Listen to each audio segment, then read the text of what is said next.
ఇవాళ పండిత్ దీన్ దయాళ్ ఉపాధ్యాయ గారి జయంతి సందర్భంగా వారి చిత్రపటానికి పూలమాల వేసి ఇవాళ నివాళులు అర్పించడం జరిగింది. పండిత్ దీన్ దయాళ్ ఉపాధ్యాయ గారు భారతీయ జనసంఘ్ మరియు భారతీయ జనతా పార్టీ యొక్క ఐడియాలజికల్ ఫ్రేమ్వర్క్ ను తయారు చేసిన వారు.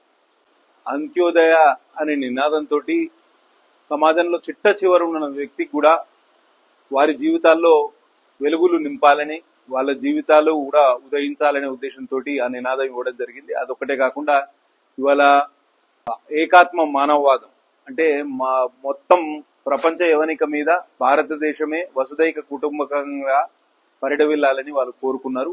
వారి ఆలోచనలకు అనుగుణంగా ఇవాళ భారతీయ జనతా పార్టీ పనిచేస్తుంది. ఈ సందర్భంగా సిర్పూర్ నియోజకవర్గ నిరుద్యోగ యువతకు నేను ఒక శుభవార్త చెప్పదలుచుకున్నా. పండిత్ దీన్ దయాళ్ ఉపాధ్యాయ గారి పేరు మీదున్న DDU GKY గ్రామీణ కౌశల్ యోజన కింద సిర్పూర్ నియోజకవర్గ యువతకు ట్రైనింగ్ క్యాంప్స్ ఆర్గనైజ్ చేయడం జరుగుతుంది. అక్టోబర్ 1 తారీఖు నుంచి ఈ ట్రైనింగ్ సెషన్స్ మొదలైతాయి. ఉచితంగా మీకు వసతి మరియు ట్రైనింగ్ తర్వాత మీ వివిధ మెటీరియల్ కూడా మీకు సప్లై చేయడం జరుగుతుంది. ప్రతి సంవత్సరం ఒక 1000 మందికి ఈ ట్రైనింగ్ ఇస్తూ వాళ్లకు ఉద్యోగ కల్పన దిశగా మనం నడవాలనేది ఆలోచన. ఈ అక్టోబర్ 1 తారీఖు నుంచి customer service executive training session start అవుతుంది.